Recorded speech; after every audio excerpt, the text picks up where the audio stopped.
اعوذ باللہ من الشیطان الرجیم بسم اللہ الرحمن الرحیم الحمد للہ رب العالمین بارئ الخلائق اجمعین والصلاة والسلام علی اشرف الانبیاء والمرسلین حبیب قلوبنا وطبیب نفوسنا اشرف الاولین والآخرین محمد وآلہ الطیبین الطاہرین المعصومین الذين أذهب الله عنهم الرجس وطهرهم تطهيرا اللهم صل على محمد وعلى وآله الطيبين الطاهرين المعصومين الذين أذهب الله عنهم الرجس وطهرهم تطهيرا اللهم صل على واللعن الدائم على أعدائهم من يوم عداوتهم إلى يوم الدين۔ آج موضوع گفتگو مولا امام پنجم جو رجب کی پہلی تاریخ میں آپ کی روایت کے مطابق آپ کی ولادت باسعادت کا دن ہے۔ البتہ دوسری روایت یہ ہے کہ سفر کی 3 تاریخ۔ تو اس مناسبت سے آپ سب کی خدمت میں مبارکبادی پیش کرتے ہیں۔ پیغمبر خدا نے حضرت جابر سے فرمایا تھا، جابر میرا سلام پہنچا دینا میرے اس فرزند کو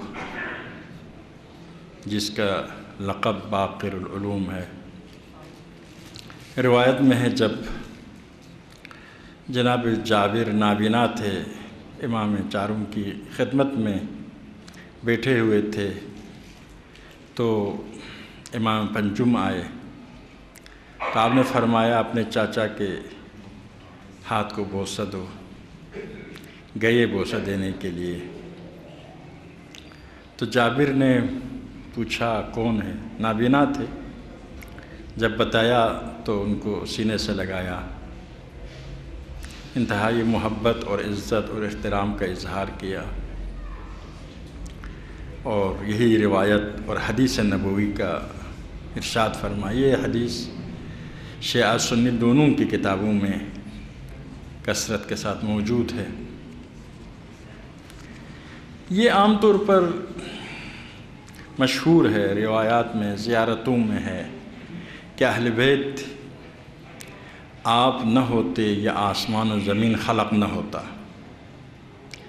اور حجت خدا نہ ہو تو زمین اپنے اندر رہنے والوں کو نگل جائے گی، زمین نیست و نابود ہو جائے گی۔ لولا الحجہ لساخت الارض باہلہا بکم یمسک السماء انت۔ زیارت جامعہ میں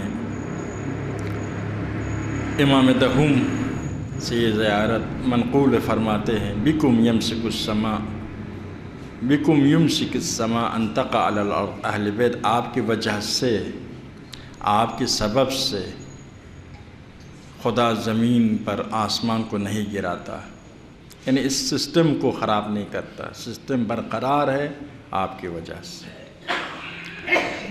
بیمنکم رزق الورا، دوسری روایت میں فرماتے آپ کی برکت سے کائنات کو رزق مل رہا ہے۔ پھول کو پانی دینے کے لیے کانٹوں کو بھی پانی دینا پڑتا ہے۔ تو یہ اس کا مطلب کم از کم 2 نقطہ اس مطلب کو بتانے کے لیے آپ کی خدمت میں عرض کرتا ہوں، ان 2 وجہ ہو سکتا ہے۔ ایک یہ ہے، فرض کیجئے کوئی تعلیمی ادارہ بناتا ہے، یونیورسٹی بناتا ہے، اس میں پڑھنے والے طلباء سے کہتا ہے کہ اگر آپ نہ ہوتے میں یونیورسٹی نہیں بناتا۔ میری یونیورسٹی بنانے کا ہدف، مقصد آپ کی ترقی ہے، آپ کا کمال ہے کہ آپ کمال کے اعلیٰ درجات پر فائز ہو، علمی ترقی حاصل کرے۔ ایک دفعہ یہی یونیورسٹی بنانے والا اساتذہ سے کہتے اگر آپ نہ ہوتے میں یونیورسٹی نہ بناتا. یعنی کیا مطلب یہ کہ آپ نہ ہوتے میرا مقصد پورا نہیں ہوتا ہے. میرا مقصد اپنے ملک کے جوانوں کو عالم بنانا ہے، دانشمند بنانا ہے، وہ آپ کے بغیر نہیں ہو سکتا. انسانوں کو خدا نے خلق کیا ہے کس مقصد کے لیے؟ بندہ کامل خدا بننے کے لیے. ما خلقت الانس والجن والانس الا لیعبدون. خدا کی بندگی کے لیے خلق کیا ہے. بندگی خدا وہ کمال، اس کمال کا نام ہے جس کمال پر انسان کے علاوہ کوئی اور نہیں پہنچ سکتا. العبودیت جوہرۃ کنھا الربوبیہ. حدیث میں کہتا ہے عبودیت ایک ایسی حقیقت ہے جس کے تہ تک جائیں گے تو مظہر خدائی کے مظہر اور نمونہ اور مثال نظر آتی. یعنی بندہ اتنا ترقی کرے گا کہ مظہر صفات خدا ہو جائے گا. اسی لیے آپ ہر عمل میں قرب خدا چاہتے. قرب سے مراد واقعی قرب ہے. یعنی بندہ جتنا صراط مستقیم پر گامزن ہوگا اتنا ہی ترقی کرتا جائے گا. واقعی ترقی ایسا نہیں ہے مثلا نمبر دے رہا ہو. واقعاً ترقی جیسا علم ہے، جتنا آپ پڑھتے جائیں گے اتنا ہی ترقی کرتے، واقعاً ترقی کرتے. تو یہ قرب خدا ایک مثلاً ایک اعتباری چیز نہیں ہے بھئی آج عہدہ بڑھایا کل اور مزید عہدہ بڑھایا، ایسی بات نہیں ہے. واقعاً فضائل و کمالات میں ترقی ہوتا ہے. معراج مومن ہوتا ہے. مثال دیتے ہیں ہمارے عرفاء کے. فرض کیجئے لوہا کو آپ رکھیں گے آگ کے اندر تو لوہا آگ کی طرح ہو جائے گا. آگ نہیں بنے گا لیکن آگ کی طرح آگ کی صفات کو اپناتا ہے. آگ کے قرب کی وجہ سے آگ کی صفات کو اپناتا ہے. وہی حرارت، وہی تپش، وہی سوزش سب ہے. لیکن جیسے ہی یہ لوہا آگ سے دور ہو جائے گا، رابطہ منقطع ہو جائے گا، پھر وہ حرارت نہیں رہے گی، وہ صفات نہیں رہے گی. بندہ بھی جب سے خدا سے نزدیک ہے، جب سے خدا سے اس کا رابطہ ہے، اس وقت تک مظہر صفات خدا بن سکتا ہے. اعلیٰ درجات پر ہونے کے بعد بھی اگر خدا سے رابطہ منقطع کرے تو پھر بے اثر ہو جاتا ہے. بلعام باورا قرآن میں فرماتا ہے، کتے کے ساتھ تشبیہ دیتا ہے، ہم نے اپنی آیات اس کو دی تھی. آتیناہ آیاتنا فانسلخ فاتبع ہوا فاخلد الی الارض. ہم نے اپنی نشانیاں اس کو دی تھی لیکن اس نے اپنے خواہشات کی پیروی کی، زمین گیر ہو گیا. ان تترکہ یلہث وان تحمل علیہ یلہث. حملہ کریں گے تب بھی بھونگتا ہے، اگر چھوڑ دیں گے تب بھی بھونگتا ہے. کتے سے تشبیہ دیتا ہے. یہ یعنی بندہ قرب خدا حاصل کرتا ہے، کمالات حاصل کرتا ہے، لیکن یہ کمالات اس وقت تک رہتا ہے، اس وقت تک بندہ مظہر صفات خدا بنتا ہے جب تک بندگی کے شاہراہ پر صراط مستقیم پر گامزن ہے. اسی لیے جو تصوف میں کچھ بڑی تعداد میں گروہوں کا عقیدہ ہے کہ حقیقت تک پہنچنے کے بعد شریعت کی ضرورت نہیں ہے، انسان آزاد ہو جاتا ہے، شرعی احکام کے پابندی ضروری نہیں ہے، یہ بالکل اسلام کے خلاف ہے. سب سے اعلیٰ خدا تک حقیقت تک پہنچنے والا پیغمبر ہے. پیغمبر نے ذرہ برابر شریعت کی خلاف ورزی نہیں کی، کیونکہ شریعت وہ راستہ ہے جس کے ذریعے انسان خدا سے رابطہ برقرار کر سکتا ہے. تو یہ اس مقصد تک انسان پہنچنے والے کون ہیں؟ محمد و آل محمد. اللہم صلی علی محمد و آل محمد. مقصد تخلیق تک پہنچنے والے انبیاء اور محمد و آل محمد ہے. اسی لیے فرمایا کہ مقصد خلقت کائنات یہ ہستیاں ہیں.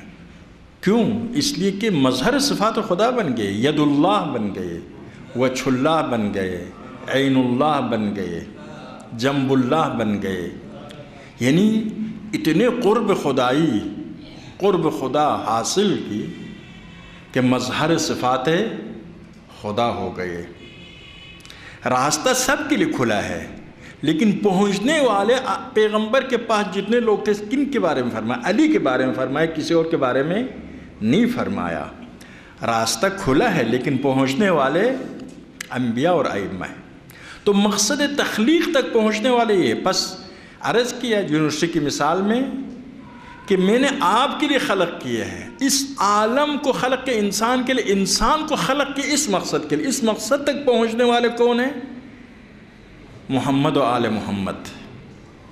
یہ ایک دوسرا یہ ہے کہ دوسروں کو بھی مقصد تک پہنچانے والے محمد و آل محمد، نہ صرف خود پہنچے بلکہ دوسروں کو بھی منزل خلقت تک، منزل مقصود تک، بندگی تک، قرب خدا تک پہنچانے والے محمد و آل محمد۔ کوئی نہ سوچے خدا کو ناراض کر کے محمد و آل محمد سے قریب ہو سکتا ہے۔ امام پنجم فرماتے ہیں جو خدا کا ولی ہوگا وہ ہمارا ولی ہے، جو خدا کا جو نافرمان ہوگا وہ ہمارا دشمن ہے۔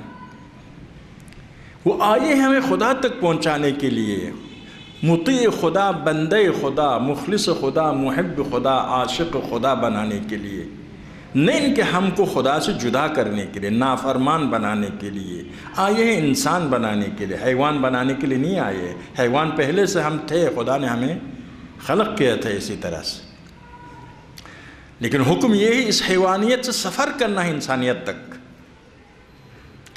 اس سفر میں میر کاروان محمد و آل محمد۔ تو یعنی مقصد خلقت تک پہنچنے والوں میں سر فہرست محمد و آل محمد ہے، پوزیشن ان کے پاس ہے۔ ان صلاتی و نسکی و محیائی و مماتی للہ رب العالمین، میری نماز، میری عبادت، میری زندگی، میری موت خدا کے لیے۔ وہ بذالک امرت، اسی کا حکم ہے۔ وانا اول المسلمین، میں پہلا نمبر کا مسلمان ہوں۔ حکم میں پہلا نمبر کا مسلمان بننے کی کوشش ہر ایک کو کرنی چاہیے، لیکن اس کوشش میں کامیاب کون ہوئے ہیں؟ محمد و آل محمد کامیاب ہوئے، اور پھر دوسروں کو بھی اس منزل کی طرف لانے والے صراط مستقیم کے راہیوں کے لیے میر کاروان محمد و آل محمد۔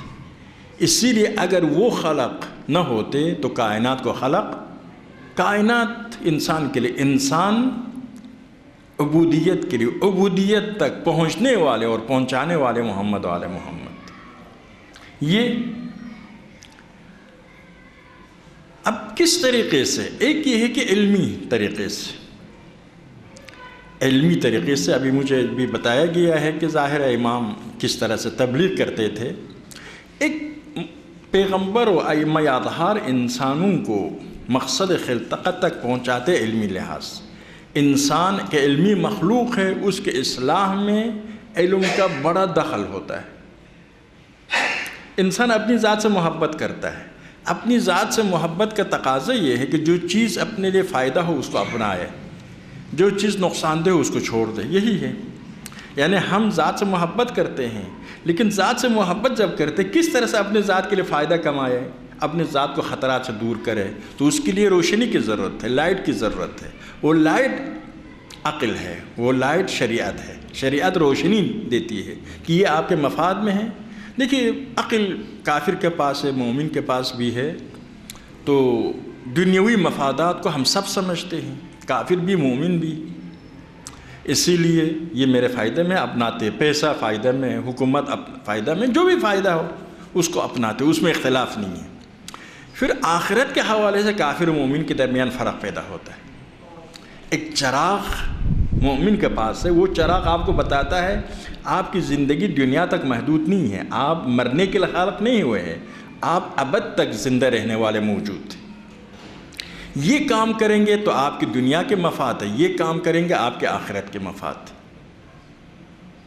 شریعت وہ چراغ ہے، عقل ہمیں شریعت تک پہنچاتی ہے، اور شریعت وہ چراغ ہے جو ہمیں بتاتی ہے یہی گھر میں بیٹھ کر آپ آرام کر سکتے تھے، مسجد میں آ کر نماز جماعت، پھر اس کے بعد بھی ٹائم دینا، یہ اس روشنی کی وجہ سے ہے جو شریعت کے چراغ سے آپ نے دیکھا کہ میری سعادت اخروی کس میں ہے، اسی میں ہے کہ مسجد میں جا کر ممکن ہے مجھے لذت نہ آ جائے، لذت کے مرحلے تک پہنچنے کے لیے کچھ سفر کی ضرورت ہے، روحانی سفر کی، لیکن تب بھی وہ چراغ جو دین، پیغمبر، ائمہ کے ذریعے روشن ہوا ہے، وہ چراغ ہمیں دکھاتا ہے کہ یہ تمہاری سعادت اسی میں ہے، تمہارے مفادات اسی میں ہے۔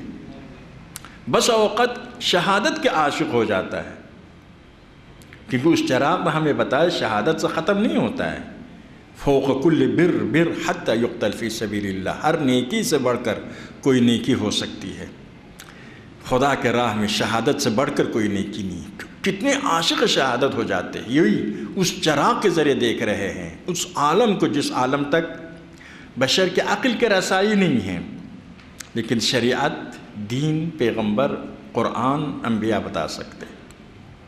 تو ایک علمی لحاظ سے پیغمبر و ائمہ ہماری رہنمائی فرماتے ہیں۔ علمی لحاظ سے قرآن ہے، قرآن کے ذریعے، قرآن میں آپ سورہ جمعہ کی آیت نمبر 2 میں پڑھتے ہیں یتلو علیہم آیاتی، یہ پیغمبر آیات خدا کی تلاوت کرتا ہے، ویعلمہم الکتاب والحکمہ، کتاب کی تعلیم دیتا ہے، حکمت کی تعلیم دیتا ہے۔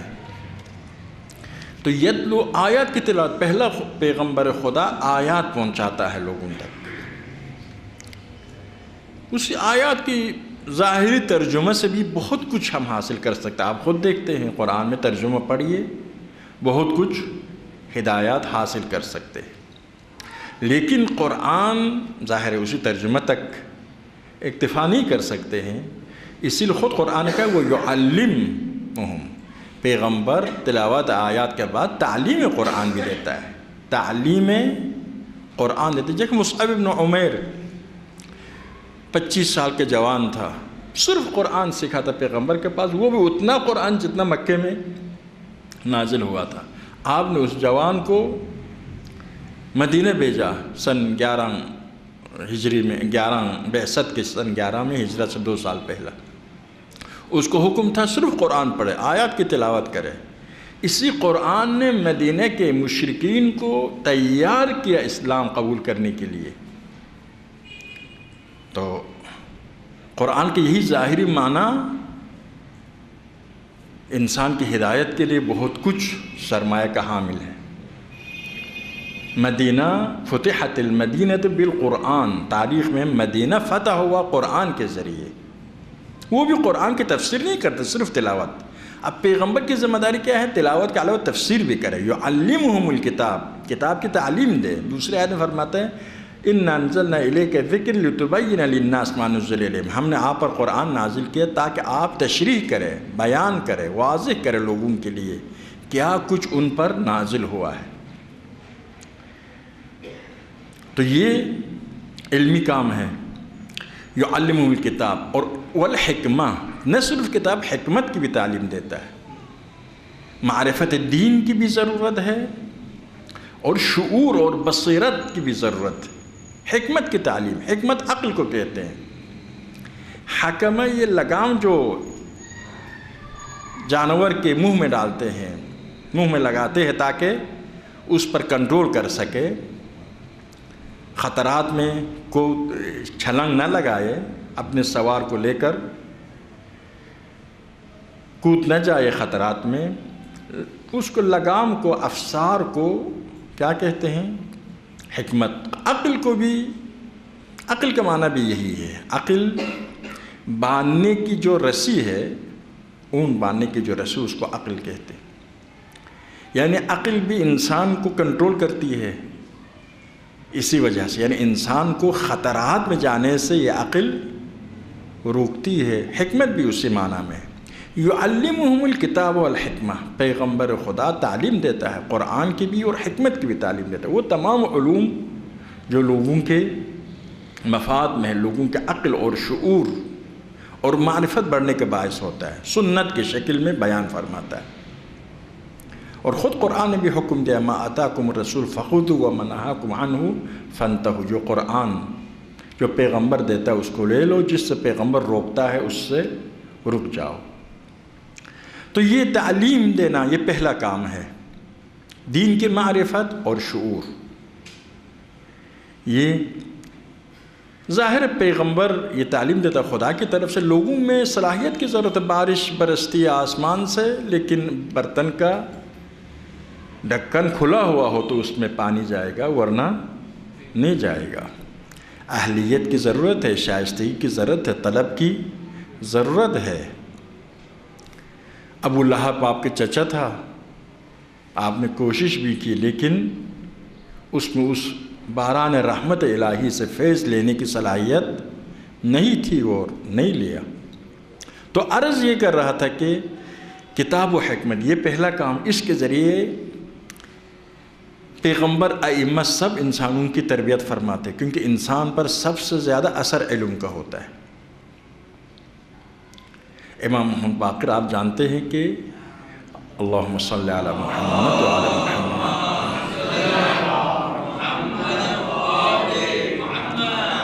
کربلا کے بعد کربلا تک اسلام کے اصل وجود خطرے میں تھا۔ جس طرح سابقہ ادیان نابود ہو گئے، اسی طرح سے اسلام کے نابود ہونے کے خطرہ تھا۔ بنو امیہ کی مکمل سازش تھی کہ اسلام کو ختم کرے۔ یزید نے کھل کر کہا اسلام کھیل تھا، کوئی وحی نہیں آئی ہے۔ وہ سمجھ رہا تھا اہل بیت کو بھی اسیر کیا، کوئی آواز نہیں اٹھی، اب میں کفر کو زندہ کر سکتا ہوں۔ تو کربلا تک، کربلا نے اسلام کو بچایا ہمیشہ کے لیے، یزید کے نام کو گالی میں شامل کر دیا، تمام حکمرانوں کو رسوا کیا، تمام بنو امیہ کو رسوا کیا، تمام منافقین کو رسوا کیا، اصل اسلام بچ گیا۔ مسلمانوں نے خصوصاً اہل بیت کے ماننے والوں نے ذمہ داری کا احساس کیا، زیادہ قربانی دینے کے لیے تیار ہو گئے۔ لیکن اس کے بعد اسلام کا علم خطرے میں تھا۔ ایک یہ ہے کہ عجیب سازش ہوئی اسلام کے علم کے خلاف، عجیب سازش، اتنی سازش کہ اتنی چھوٹی سی جگہ میں بھی ہم نہیں کہہ سکتے کھل کر۔ کتابوں میں موجود ہے، ابھی تاریخ کی ساری کتابوں میں موجود ہے تمام مسلمانوں کی، لیکن جو کتابیں موجود ہیں وہ بولیں گے تو کیا ہے، ممکن ہے میں اپنی غلطی بیان کروں، لیکن آپ میری غلطی بیان کریں گے پھر لڑنے کے لیے اتر آؤں، ایسا ہوتا ہے نا، دوسرے کو بولنے کی اجازت نہیں دیتے، خصوصاً وہ دوسرے گروہ سے ہو۔ تو یہ ایک مشکلہ ہے۔ بہرحال پیغمبر کے بعد سازش ہوئی، قرآن کے خلاف بھی، عطرت کے خلاف بھی، سنت کے خلاف بھی۔ انی تارک فیکم الثقلین، قرآن اور عطرت۔ انی تارک فیکم الثقلین، عام مسلمان کیا کہتا ہے؟ قرآن اور سنت۔ تو تین چیزیں ہو گئی نا، قرآن، سنت، اور سنت والی روایت ہمارے پاس نہیں، لیکن بات اپنی جگہ پر صحیح ہے، کوئی حرج نہیں ہے۔ سنت پیغمبر حجت الہی ہے، لیکن ہم یہ سمجھتے کہ ہم سنت کو اہل بیت ہی سے لیتے، کسی اور سے لینے کی ضرورت نہیں ہے، اسی لیے کوئی مشکل نہیں ہے۔ ورنہ سنت پیغمبر حجت الہی ہے، جس طرح سنت اہل بیت حجت خدا ہے، سنت پیغمبر بھی حجت خدا ہے۔ تو لیکن اس کے باوجود کیا ہوا؟ سنت کے خلاف سازش ہوئی۔ قرآن صریحاً کیا ما آتاکم الرسول فخذوا وما نہاکم عنہ فانتہوا، قرآن کی تفسیر جو پیغمبر نے کہا وہ لے لو۔ تو جب سنت پیغمبر پر پابندی لگائی، مختلف بہانوں سے بہانے چھوڑ دے، بہت 10-12 بہانے کیے، ان میں سے ایک بھی صحیح نہیں، بچہ گانا بہانے کیا کہ ایک درود پڑھیں محمد علی محمد۔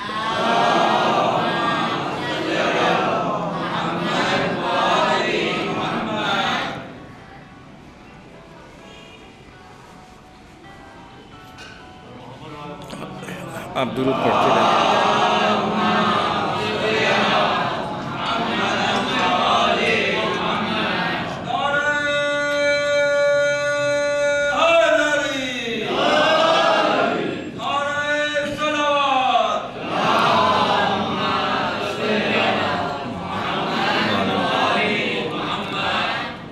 تو مختلف بہانوں سے عرض کیا کہ پیغمبر کی سنت پر پابندی لگائی۔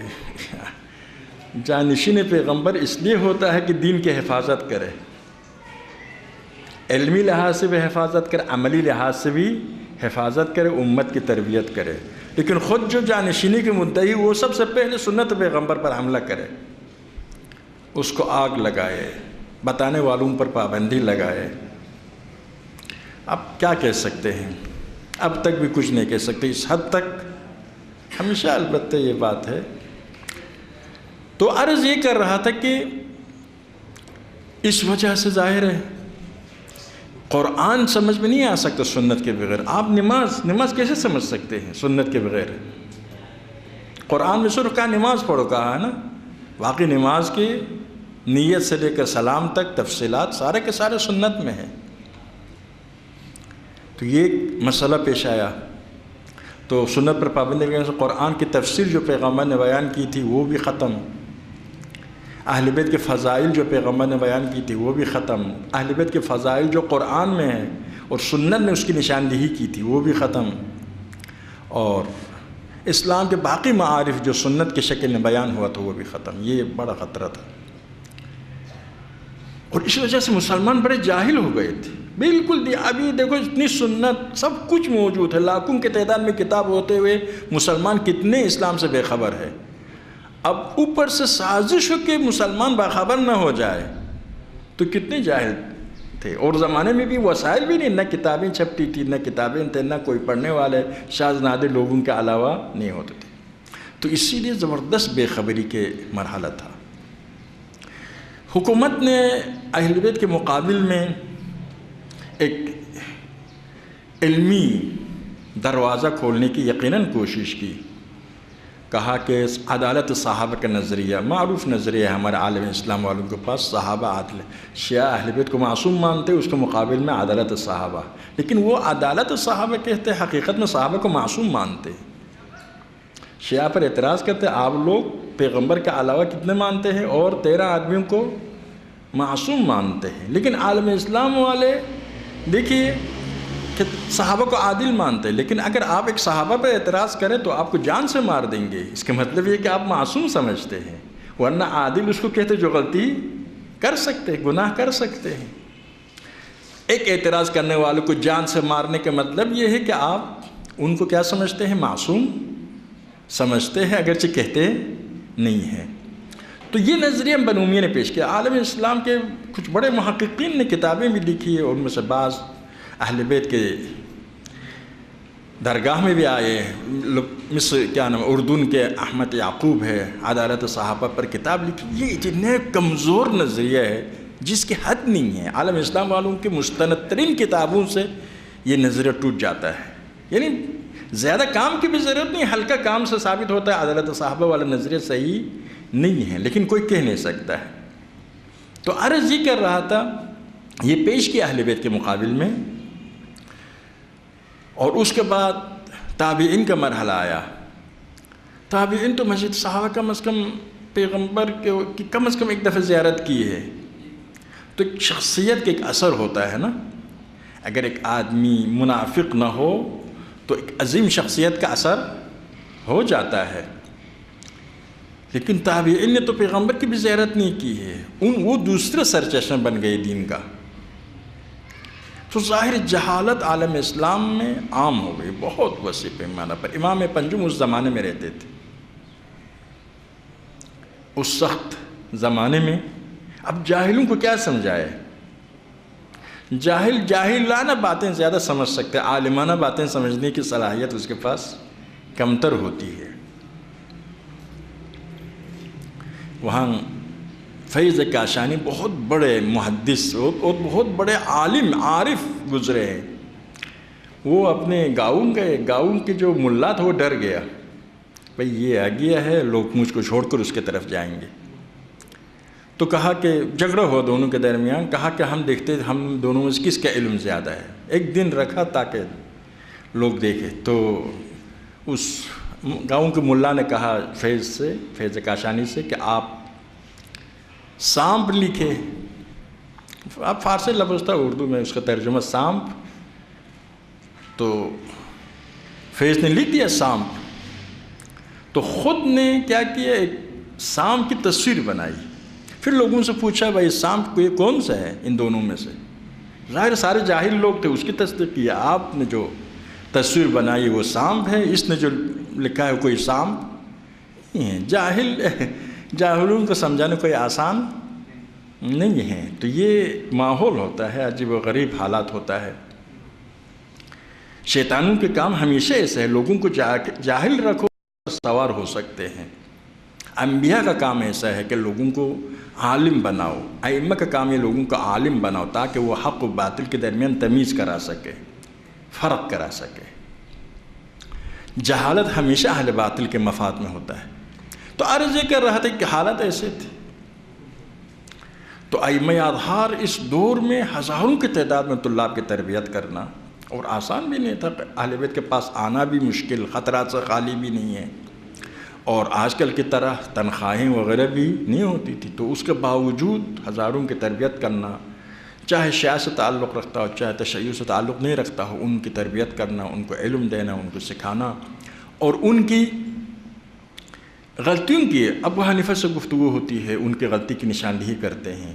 یعنی عالم اسلام والوں کے پاس بھی اجتہاد ہے، شیعوں کے پاس بھی اجتہاد ہے. ایک فرق ہے بنیادی شیعہ مجتہد اور عالم اسلام والے مجتہد کے درمیان.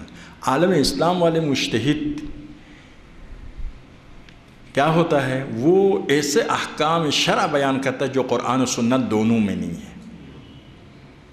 بس اوقات سنت کے مقابل میں اپنی طرف، سنت کے خلاف اپنے طرف فتویٰ دیتے ہیں.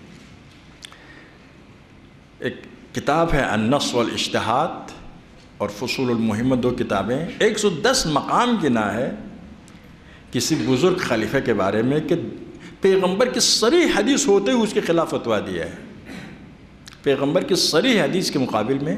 خلاصہ کم از کم جو ان کے بہترین اجتہاد ہے وہ یہی ہے کہ جہاں پر بہترین اجتہاد یہ ہے کہ جہاں پر قرآن و سنت نہ ہو وہاں پر مجتہد اپنا نظریہ چلے گا، مجتہد کی بات کی اطاعت کرنا واجب ہے.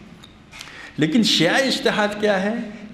قرآن و سنت سمجھنے کے لیے اجتہاد کرنا، یعنی قرآن و سنت کے دائرے میں رہ کر فہم قرآن و سنت کے لیے اجتہاد کرنا. امام پنجم نے اپنے شاگردوں کو اصول بھی بیان کیا کہ بعض اوقات سنت سمجھنے میں مشکل ہوتا ہے، کیا اصول ہے، قواعد، اصول، معیارات بیان کیا تاکہ سنت سمجھنے میں وہ مشکل میں نہ پڑے. امام کے زمانے میں یہی پیش آیا. ایک جو مشہور واقعہ ہے، عمر بن عبدالعزیز نے 2.5 سال حکومت کی، بعد میں زہر کے ذریعے اس کو ختم کیا گیا. جو طبیب آیا اس نے کہا کہ بھئی زہر دیا گیا، تو عمر نے کہا بھئی علاج کر سکتے ہو کرو، یہ نہ کہو زہر دیا گیا ہے، اس میں مصلحت نہیں ہے. خلاصہ یہ بہترین حکمران گزرا ہے. امام نے بھی اس کی تعریف کی ہے. اس نے 3 بہت بڑے کارنامہ انجام دیے. ایک یہی تھا سنت پیغمبر کو زندہ کیا. اس نے خط لکھا مجھے خوف ہے کہ سنت پیغمبر ختم ہو سکتی ہے. دیکھیے پیغمبر نے فرمایا ہے، پھر 100 سال 150 سال گزر جائے تو کیا ہے، لوگ یاد بھی رکھنا چاہے یاد نہیں رکھ سکتا. آپ خود دیکھیے این الفاظ یاد نہیں رہتے ہیں نا. سچے لوگ بھی 100% یاد نہیں رکھ سکتے ہیں جب تک نہ لکھیں. لکھنا حرام کیا گیا تھا، تو اسی لیے اس نے لکھنے کو حکم دیا. یہ ایک بہت بڑا کارنامہ تھا، اگرچہ اس کے عمل سے بڑے بڑے نام بدنام ہو رہے تھے. دوسرا فدق کا مسئلہ تھا کہ اس نے واپس کرنے کا حکم دیا اور امام پنجم کی خدمت میں پیش کیا. تو اس کے مشاورین نے کہا بھائی فدق واپس کرنے کا معنی یہ ہے کہ ہمارے بزرگوں نے غلطی کی ہے، انہوں نے غلطی کی ہے، یہی اعتراف ہے در حقیقت. کہا کہ میں پیغمبر کو خوش کرنا چاہتا ہوں اگرچہ ہمارے بزرگان خوش نہ ہو. یہ دوسرا بڑا کارنامہ تھا. تیسرا بڑا کارنامہ علی کے سب و لعن کو ختم کرنا. اب دیکھیں معاشرے کتنا گر سکتا ہے. یہ معاشرے کے گرنے کے لیے ایک بہترین مثال ہے. علی جیسی شخصیت، شیعہ ہونے کی ضرورت نہیں ہے. آپ ایک تاریخ اسلام کو دیکھیں، علی کے برابر کسی اور کی خدمات ہو سکتے پیغمبر کے بعد؟ ممکن نہیں ہے. اسلام کے لیے جو خدمت کی ہے، پھر آیات اور احادیث جو علی کی شان میں ہے. امام احمد بن حنبل کہتا ہے جتنے فضائل علی کی شان میں، صحیح احادیث علی کی شان میں آئی ہے کسی اور کی شان میں نہیں ہے. امام احمد بن حنبل کون ہے؟ ان کے ماننے والے تقریباً سب سے زیادہ اہل بیت سے دور ہے۔ اس کے باوجود اب یہ دیکھیے علی کے یعنی کافر کہنا، سب کرنا، لعن کرنا، بھول کر سب کرنا، بھولنے والوں نے مسجد بنائی کفارے کے طور پر۔ جمعہ کے عالم اسلام کے جمعہ کے 70,000 ممبروں پر سب کو لعن ہونا، یہ کوئی اس سے پتہ چلتا ہے معاشرے کتنے جاہل ہو سکتا ہے، کتنے بے خبر ہو سکتا ہے، کتنے باطل راستے پر چلا سکتا ہے صحیح راستے پر آنے کے بعد بھی۔ اور یہ صلاحیت حکمرانوں کے پاس ہے، البتہ سب سے زیادہ حکمران ناپاک ہاتھوں میں ہو تو ظاہر پورا معاشرے کو ناپاک کریں گے، علماء کو استعمال کریں گے، مفکرین کو استعمال کریں گے، دانشوروں کو استعمال کریں گے، کتابوں کو استعمال کریں گے، سب کو استعمال کریں گے۔ حکومت ناپاک ہاتھ میں ہو، ابھی دنیا کی حکومت ٹرمپ کے ہاتھ میں ہے، مکہ و مدینہ بھی کفار کے مفاد میں استعمال ہوتا ہے، بیچارہ یمنوں پر حملہ کرنے کے لیے مکہ مدینہ استعمال ہوتا ہے، مکہ و مدینہ بچانے کے لیے یمن کے اس چھوٹے چھوٹے بچوں کا قتل عام کرنا ہے۔ قرآن کو استعمال کریں گے مسلمانوں کے قتل عام کے لیے، قرآن کو استعمال نہیں کریں گے اسرائیل کے ساتھ جنگ کے لیے، مسلمانوں کے قتل عام کے لیے۔ حکومتوں کا سب سے زیادہ اثر ہے، کیونکہ علماء کو بھی وہی انہی کے قبضے میں ہوتا ہے، مفکرین انہی کے قبضے میں ہوتے ہیں۔ خواص تو بکنے والے مال ہے نا، سمجھدار لوگ اچھی زندگی گزارنے کے عادی ہے، عیاشی کے عادی ہے، معاشرے کے جو قابل لوگ ہوتے ہیں ان کے خریدار ہوتے ہیں، نہیں ان کے وہ برے لوگ ہو، میں نہیں کہتا ہوں، عام عوام بھی تیار ہے خریدے جانے کے لیے، لیکن بڑے لوگوں کو لوگ خریدتے ہیں۔ اب ان کو عادت ہے اچھے خاصے کھانے پینے کے، تو ہر حکمران آ کر انہی کو خریدتے ہیں، وہ خریدتے ہیں، عام عوام مفت ان کے ہاتھوں پہ کھیلتے ہیں۔ یہ بدقسمتی سے یہ رہا ہے۔ آپ دیکھیں علی علیہ السلام جیسی شخصیت کے ساتھ اس طرح سے پیش آنا، یعنی اور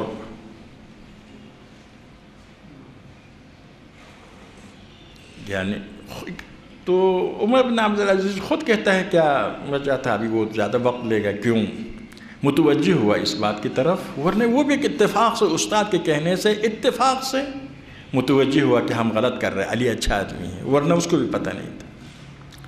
اس نے ایک عیسائی کو سکھایا کہ تم مجھ سے جب میں ممبر پر ہوں میری بیٹی کی خواستگاری کرو، منگنی کرو، تو میں کہوں گا بھائی تم عیسائی ہو، تمہیں نہیں دے سکتا ہوں اپنی بیٹی، تو تم کہو کہ پھر علی کو کیوں دیا۔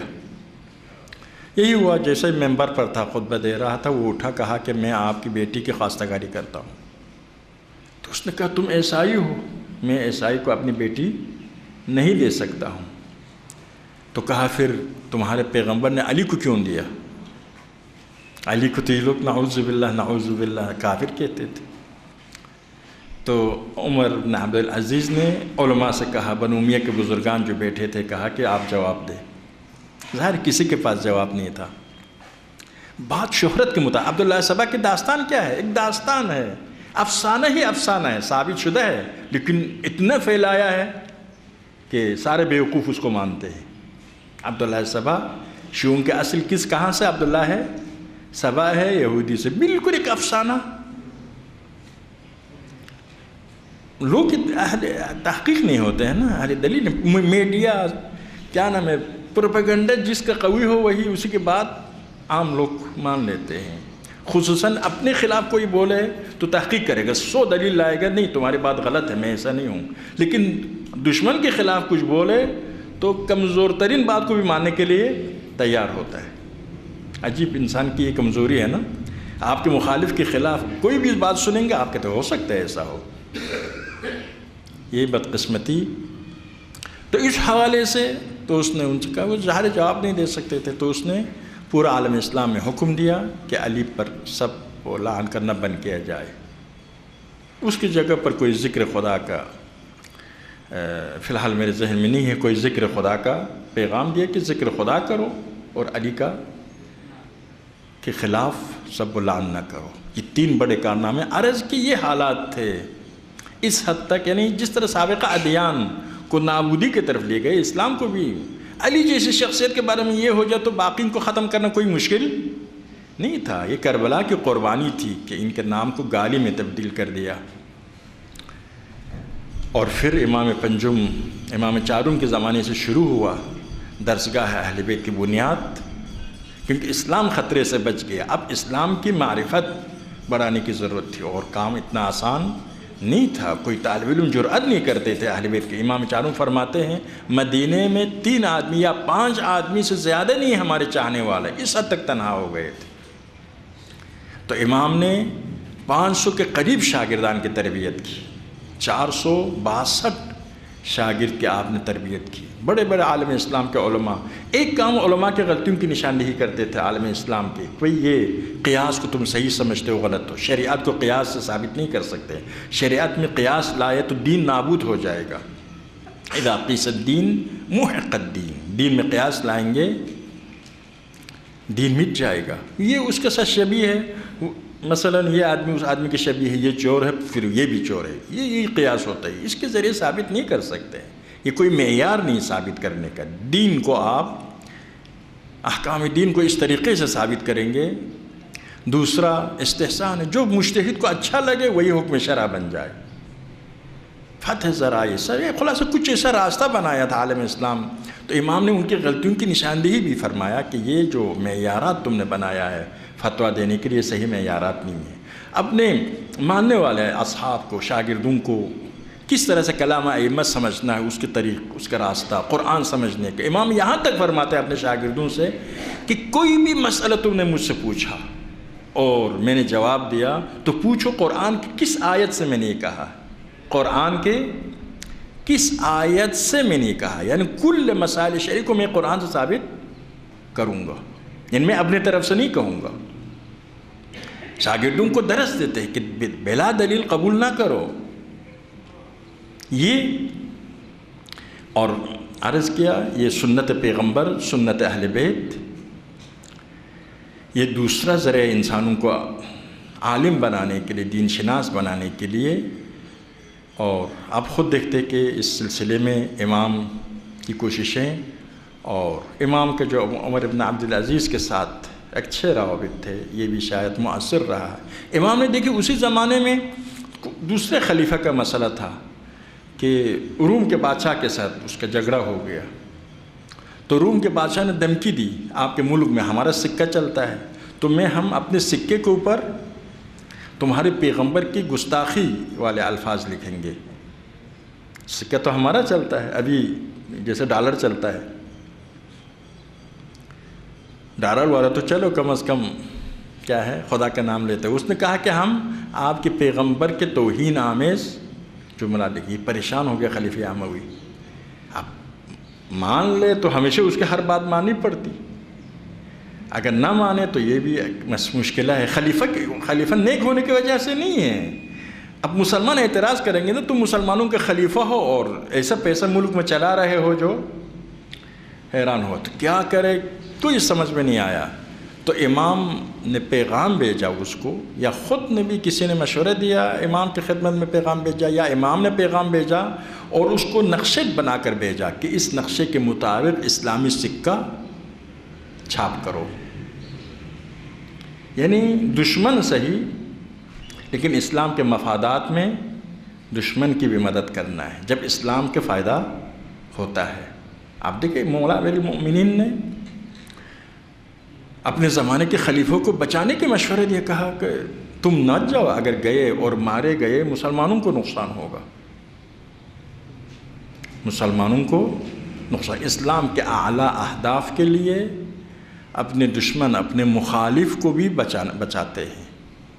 دشمن مخالف ہی کے نقصان ہوتا ہے، اسلام کو کوئی نقصان نہ ہوتا تو ظاہر ہے اہل باطل کو جانا ختم کرنا ہے، لیکن جہاں پر اس کے ختم ہونے سے نقصان، اسلام کو نقصان پہنچ جائے، امت کو نقصان پہنچ جائے، وہاں پر اسلام کو بچانے کے لیے، امت کو بچانے کے لیے اس کو بھی بچاتے ہیں۔ ہم لوگ بعض وقت الٹا بھی ہوتے ہیں۔ حضرت موسیٰ جا رہے تھے میقات کے لیے، تو ایک آدمی نے کہا یا موسیٰ آپ خدا کے درگاہ میں، خدا سے دیدار کے لیے جا رہے تھے نا، خدا کی درگاہ میں درخواست کر کے میرے لیے ایک بکری دے دے۔ حضرت موسیٰ چلے گئے، جب گفتگو فارغ ہوئی تو حضرت موسیٰ آ رہے تھے، خدا نے فرمایا کہ تمہارے ایک آدمی نے آپ کے ساتھ پیغام بھیجا تھا، یاد آ گیا، کہا کہ خدایا اس نے بکری مانگی، خدا نے کہا کہ میں اس کو بکری دیتا ہوں لیکن اس کو گائے دیتا ہوں، بکری کیا، گائے بکری سے زیادہ اہم ہے، دیتا ہوں، لیکن اس کے پڑوس میں جو رہتا ہے پڑوسی کو ایک بکری دوں گا۔ یہ آ گیا، اس نے پوچھا موسیٰ سے، میری درخواست پیش ہوئی، کہا کہ ہاں خدا نے تمہیں گائے دے گا، بہت خوش ہو گیا، کہا کہ لیکن خدا نے کہا ہے کہ تمہارے پڑوسی کو بکری دوں گا، کہا نہیں خدا واپس کر دے، گائے کی بھی ضرورت نہیں، پڑوسی کو اگر کیا ملنا ہے، بکری ملنا ہے تو اس کو بکری نہ دو، مجھے گائے نہ دو۔ کچھ لوگ بہت چھوٹے ہوتے ہیں نا، دوسرے کو نقصان پہنچانے کے لیے اپنے آپ کو بڑا نقصان پہنچاتے ہیں۔ ایک درود پڑھیے محمد آل محمد پر۔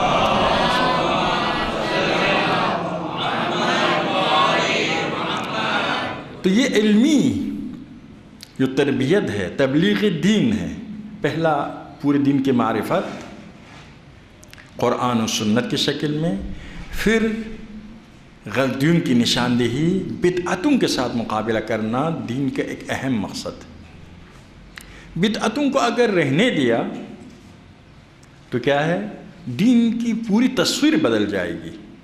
دین کیا ہے، خدا نے لایا ہے، خدا نے پیغمبر پر نازل کیا ہے، پیغمبر نے پورا دن اہل بیت کے پاس رکھا ہے، اور جتنا اپنے زمانے میں بتانا ممکن تھا لوگوں تک پہنچایا ہے، اور تاریخ میں بعد کی ضرورتوں کے حصوں کو اہل بیت کے پاس رکھا۔ علمنی رسول اللہ الف باب، پیغمبر نے مجھے علم کے 1000 دروازے سکھائے، اور ہر دروازے سے 1000 دروازے کھلتے ہیں۔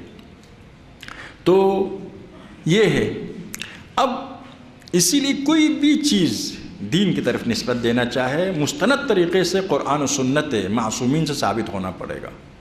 14 معصومین کے قرآن اور 14 معصومین کی سنت سے، اس کے بغیر بدعت ہو جائے گی۔ بدعتوں کو آنے دے، مجھے اچھا لگتا ہے کہ یہ کروں، دوسرے کو کوئی اور کام اچھا لگتا ہے، تیسرے کو کوئی اور کام اچھا لگتا ہے، بڑھتا جائے گا۔ ممکن ہے میں خلوص کے ساتھ، مجھے دین سے مذہب سے محبت ہے، تو میں سمجھتا ہوں یہ کام کروں تو لوگ پسند کریں گے ہمارے مذہب کو، کشش اس میں زیادہ ہے، جذابیت زیادہ ہے، یہ زیادہ محبت کی علامت ہے۔ مذہب کا مذہب کی ترقی اسی میں ہوگی۔ خلاصہ اپنے خیالات، یعنی خلوص نیت کے ساتھ میں دین میں بڑھاتا ہوں، آپ بڑھائیں گے تو اس سال 10 بدعتیں بڑھ جائے، آئندہ سال 10 بدعتیں، 100 سال میں پورا دین بدل جائے گا۔ نجات دینے والا دین وہ دین ہے جس کو خدا نے نازل کیا ہے، وہ دین نہیں جو ہم بناتے ہیں۔ بس یہ دین جو بدل گیا ہے وہ نجات دینے والے دین نہیں، جہنم میں جانے والا دین ہو جائے گا، آدمیوں کو جہنم لے جانے والا، آدمیوں کو دنیا میں بھی سعادت مند، آخرت میں بھی سعادت مند بنانے والا دین وہ دین ہے جو خدا، پیغمبر، اہل بیت پیش کرتے ہیں۔ بس ہمارے دین کے چھوٹے بڑے تمام مسائل مستند طریقے سے قرآن و سنت سے ثابت ہونا چاہیے۔ اس کے بغیر اگر دوسرا راستہ کھول دیا تو بدعت کی تو سخت مذمت ہے، سخت سزائیں ہیں دین میں، اور دین نابود ہو جائے گا۔ در حقیقت خون انبیاء، خون ائمہ میں شریک ہے وہ لوگ جو دین میں بدعتیں کرتے ہیں۔ اور حدیث میں ہے امام پنجم یا امام ششم کی، ابھی حدیث ان 2 بزرگوں میں سے ایک کی ہے، فرماتے ہیں دین سے کم از کم چیز جو آدمی کو دین سے نکال دیتی ہے وہ یہ ہے کہ جا کر کسی غالی بدعتی کے بات سنو تو آپ کو دین سے نکال دے گا۔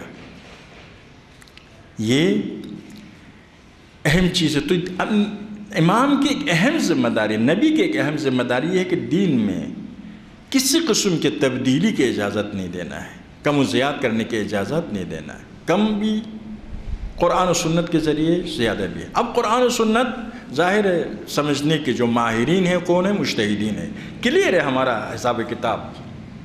اصل دین 14 معصومین کی طرف سے ہے، لیکن 14 معصومین کی تعلیمات سمجھنے کے ماہرین مجتہدین ہوتے ہیں، ان کی بات حجت شرعی ہے۔ تو یہ ایک، ورنہ یہ خطرہ ہے دین، ابھی جو سارے ادیانوں میں پیش آیا، دین کو لوگوں نے چھوڑا نہیں ہے، ایسا ایسا تبدیلی آتی آتی پورے دین کی تصویر بدل گئی ہے۔ فرض کیجئے ایک چیز ہے جس میں 10 عنصر ہے، 10 رکن ہے۔ کسی اور نے کیا کیا، بعد میں 10 میں سے 9 کو نکالا، 9 کو رکھا، 1 کو نکالا، اس ایک کی جگہ پر اور 1 دی، تو آپ دکھائے، آپ کہیں گے یہ وہی ہے۔ بعد میں ایک عرصہ کے بعد کسی اور نے اور 1 کو نکالا، اس کی جگہ پر کوئی اور ڈال دی، لوگوں کو دکھاؤ، لوگ کہیں گے یہ وہی ہے، کیونکہ کئی سال اسی کے ساتھ عادی ہو۔ پھر چند سال کے بعد تیسرے، پھر چند سال کے بعد چوتھے، پورے پھر 10 کے 10 پورا بدل جائے، لوگوں کو پتہ نہیں چلے گا۔ 10 سال 15 سال رکھو، پھر 1 کم کرو، 10-15 سال رکھو، پھر 1 کم کرو، تو پورا بدل جائے گا، لوگوں کو پتہ بھی نہیں چلے گا۔ یہ طریقہ ہوتا ہے تحریف کا۔ اور پھر علمی لحاظ سے لوگوں کی تربیت کی ایک چیز یہ ہے کہ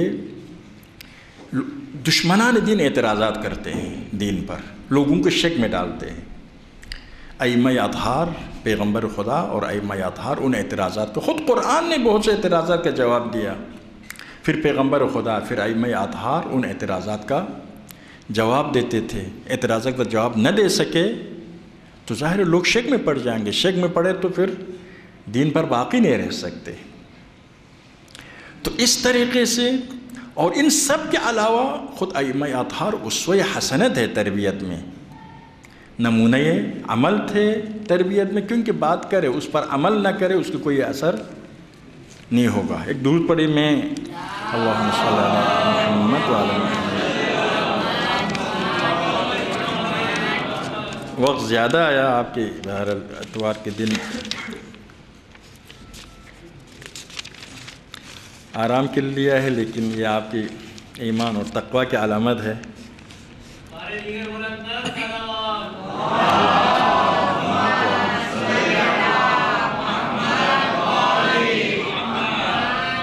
میں تھوڑا سا آپ کی فرمائشات آپ کی خدمت میں پڑھتا ہوں تاکہ آپ کی تعلیمات سے کچھ فیض، نصیحت کی احادیث ہے، وعظ کے احادیث ہے، حاصل کریں۔ ترجمہ کرتا ہوں، تشریح نہیں کرتا ہوں، ترجمہ بھی کافی ہے۔ آپ فرماتے سب سے افضل جہاد یہ ہے کہ انسان اپنے نفس کی خواہشات کے ساتھ جہاد کرے۔ سب سے افضل جہاد یہ ہے کہ انسان اپنے نفس کے خواہشات کے ساتھ جہاد کرے۔ خواہشات سے مراد پہلے نمبر میں وہ خواہشات جو شریعت کے خلاف ہے، حرام خواہشات، واجبات ترک کرنے کے خواہشات، اس کے ساتھ مقابلہ کریں۔ اس کے بعد اعلیٰ درجہ یہ ہے کہ ہر وہ خواہش جو آپ کی ترقی کے راہ میں ایک رکاوٹ بن جائے۔ ہمارے بچے ہیں، فرض کیجئے خواہش یہ ہے کہ 1 گھنٹہ 2 گھنٹہ موبائل کے ساتھ کھیلے۔ البتہ ہم بچوں کو بدنام کرتے ہیں، ہم خود ایسے ہیں۔ تو اب برادرانہ گفتگو اور ثقافت کا پہلی والی نسل سے دوسری نسل تک منتقل ہونے کے سارے ذرائع بند ہو گیا، سب وقف ہو گیا موبائل کی راہ میں۔ تو یہاں کیا ہے، یہاں خواہشات کہتی بھئی موبائل میں دیکھو، اس میں پہلے ٹائم پاس ہوتا ہے، خوشی ہوتی ہے، لیکن عقل کیا کہتی ہے، اس 1 گھنٹے میں کچھ حاصل کرو، علم حاصل کرو، روحانیت حاصل کرو، معنویت حاصل کرو، صلہ رحمی کرو، خلاصہ کوئی ایسی چیز جو آپ کی دنیا و آخرت کے مفاد میں ہو۔ بس کم از کم جو خواہشات نفسانی کی مخالفت کرنا ضروری ہے، وہ کیا ہے؟ وہ خواہشات جو انسان کو گناہ پر وادار کرتے ہیں۔ اعلیٰ درجہ یہ ہے کہ وہ خواہشات جو انسان کے روحانی سفر میں، قرب خدا کے راہ میں، ترقی کے راہ میں جو خواہشات بھی مانی بنے، اس کو ٹھکرانا، یہ سب سے اعلیٰ جہاد ہے۔ اس کے بعد امام فرماتے ہیں الکمال کل الکمال التفقہ فی الدین، سب سے بڑا کمال یہ ہے کہ انسان دین کی صحیح معرفت حاصل کرے۔ کمال کل الکمال، پورا کا پورا کمال، انسان کمال چاہتا ہے نا۔ کمال کل الکمال یہ ہے کہ دین کی صحیح معرفت حاصل کرے۔ جو مشکل تھا یہی ہے، انبیاء آئے ہیں، ائمہ آئے ہیں، اسی لیے انسان کو دین کی معرفت، پھر دین پر عمل۔ والصبر علی النائبہ، دوسرے یہ ہے کہ مشکلات پر صبر کرنا۔ صبر کا معنی مشکلات سے بھاگنا بھی نہیں ہے، مشکلات کے سامنے ہتھیار ڈالنا بھی نہیں ہے، مشکلات کی اس میدان میں ثابت قدم رہنا اور مقصد کی طرف آگے بڑھنا، یہ صبر ہے، ثابت قدمی۔ صبر علی النائبہ، زندگی میں صبر کے بغیر کوئی کامیاب نہیں ہو سکتا، کافر بھی صبر کے بغیر کامیاب نہیں ہو سکتا، وہ بھی سختیوں کو برداشت کرے تو زندگی میں ترقی کر سکتا ہے، ورنہ نہیں کر سکتا۔ صرف دائرہ وسیع ہے، ہم دنیا و آخرت دونوں کے حوالے سے، ایک کافر صرف دنیا کے حوالے سے کرتا ہے۔ اور وہ تقدیر المعیشت، تیسرا فرماتے ہیں کہ اپنی زندگی، معیشت، اپنی زندگی کے اخراجات کے حساب کتاب کرو، اس کی اندازہ گیری کرو، یعنی اپنی دنیا کی زندگی کے لیے سوچو، اس کے کچھ اقدام کرو۔ سوچے بغیر اقدام اتنا مؤثر نہیں۔ فرض کیجئے ایک کاریگر کام کرتا ہے، اس کے پاس علم نہیں ہے، اس لیے 1 گھنٹے کام کے بدلے میں اس کو 100 روپے مل سکے گا زیادہ سے زیادہ۔ ایک انجینئر ڈاکٹر کام کرتا ہے، 1 گھنٹے کام کے مقابل میں 1000 کماتا ہے۔ یعنی جتنا آپ کے پاس علم، معرفت، شعور زیادہ ہوگا، اتنا ہی آپ کے کام کا نتیجہ زیادہ ہوتا ہے۔ تو یہ ہے کہ تقدیر المعیشہ، اپنی معیشت کی اندازہ گیری کرنا ہے، حساب کتاب کرنا، اپنی زندگی کو بنانا۔ حدیث میں ہے کہ اگر روٹی نہ ہوتی ہم نہ نماز پڑھتے نہ روزہ رکھتے۔ یہ ضروری ہے کہ مومن کیا ہے، غریب نہ ہو، اپنے مسائل حل کرے۔ غربت کی حالت میں ہو تو بہت اعلیٰ تقویٰ کی ضرورت ہے، کوئی حالات اس پر اثر انداز نہ ہو، ورنہ آدمی مالی لحاظ سے مشکلات میں ہو تو نماز بھی صحیح نہیں پڑھ سکتا ہے، خدمت بھی نہیں کر سکتا ہے، سب سے بھی ناراض ہو جاتا ہے، دنیا کو تاریک دیکھتا ہے۔ اور اس کے بعد فرماتے 3 اچھی صفات ہے، آخرت دنیا دونوں میں 3 اچھی صفات ہے۔ ایک یہ کہ جس نے آپ پر ظلم کیا اس کو معاف کرو، یہ واجب نہیں ہے لیکن کیا ہے، بہتر چیزوں میں سے ہے، اعلیٰ اخلاق ہے۔ ظالم کو معاف کرو، البتہ ایسا ظالم جس کو معاف کرنے سے مزید ظلم کرے گا وہاں پر شریعت میں اجازت نہیں ہے۔ جس کو معاف کرنے سے دین کو یا مؤمنین کو نقصان پہنچے تو وہاں پر معاف کرنے کی اجازت نہیں ہے۔ کسی کے مشہور جملہ ہے سعدی کا، بیڑیا پر رحم کرنے کا مطلب یہ ہے کہ بیڑوں پر ظلم کرنا چاہتے ہیں، بیڑیا پر رحم کر کے چھوڑ دیں گے تو مزید بیڑوں کو نقصان پہنچے گا۔ اور اس کے بعد فرماتے کسی نے آپ سے بائیکاٹ کیا، رشتہ دار ہو، دوست ہو، جو بھی ہو، بائیکاٹ کیا تو آپ جا کر اس کے ساتھ سلوک کرو۔ یہ بہت پسندیدہ صفت ہے، یہ بہت پیش آتا ہے۔ اور اسی طرح سے فرماتے ہیں اگر ایک آدمی آپ کے حق میں گستاخی کرے، آپ کی قدردانی نہ کرے، آپ کی توہین کرے، اس کے ساتھ نرمی کے ساتھ پیش آؤ، برداشت کے ساتھ پیش آ جاؤ، تحمل کے ساتھ پیش آ جاؤ، حلم کے ساتھ پیش آ جاؤ۔ تو پھر مشکلات قرآن میں کیا فرماتے ہیں، وَإِذَا خَاطَبَهُمُ الْجَاهِلُونَ قَالُوا سَلَامًا، جب جاہل لوگ ان کے ساتھ بات کرتے، بات وہ توہین کے، جاہل لوگ تو صحیح بات کرتے ہی نہیں ہے نا، جاہل کا مطلب لا علم نہیں ہے، نادان، نادان تو وہی ہے، لا علم کا ترجمہ ہو گیا، یعنی عقلی لحاظ سے کم ہے، کم عقل لوگ، اس کو ہم لوگ بھی کیا کہتے ہیں، نادان کہتے ہیں، عربی میں بھی جاہل۔ تو وہ نہیں سمجھتے ہیں، لوگوں کو تنگ کرتے، اذیت کرتے، ان کے ساتھ برابر آپ بحث کریں گے، جھگڑا کریں گے، وہ چھوٹی غیر ضروری بات پر لڑنے کے لیے تیار ہو جاتا ہے۔ آپ بھی اسی بات میں لڑنے کے لیے تیار ہو جائے تو آپ کی زندگی اسی طرح سے بے معنی، بے مقصد زندگی گزر جائے گی۔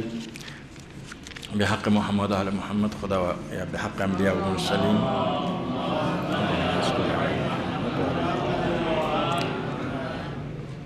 خدایا امام پنجم کی عظمت کا واسطہ، آپ کی مظلومیت کا واسطہ، آج آپ کی ولادت کے دن ہے، خدایا آپ کی ولادت کے دن اگر تیری ذات ہمیں ہدیہ کا لائق سمجھتی ہے، ہم آپ کی ولادت سے خوش ہونے والوں میں سے ہے، خدایا ہمیں اگر ہدیہ دیتے ہیں، خدایا ہمیں یہی ہدیہ کافی ہے کہ دنیا و آخرت دونوں میں محمد و آل محمد کے دامن سے متمسک ہو۔ خدایا اہل اسلام، اہل ایمان کی مدد فرما، ہمارے مشکلات آسان فرما، غم محمد و آل محمد کے علاوہ کسی اور غم میں ہمیں گرفتار نہ فرما۔ خدایا ہمارے شہداء کے درجات کو بلند سے بلند تر فرما، ہمارے مجاہدین لبنان، فلسطین، سوریہ، عراق، یمن، بحرین، کشمیر، جہاں بھی اہل حق اہل باطل کے ساتھ برسر بیکار ہو، خدایا اہل حق کی، اہل بیت کے ماننے والوں کی مدد فرما۔ ہمارے اسرا نائجیریا میں جو اسرا ہے، بحرین میں علماء مومنین اسیر ہے، سوریہ میں اور مختلف جگہوں پر جو ہمارے اسرا ہے، خصوصاً پاکستان میں جو اسرا ہے، بے گناہ اسرا زندانوں میں بند ہے، لاپتہ ہے، خدایا بحق اسیر کربلا، بحق اسیر بغداد، بحق اسرائے کربلا انہیں جلد از جلد حیات عطا فرما۔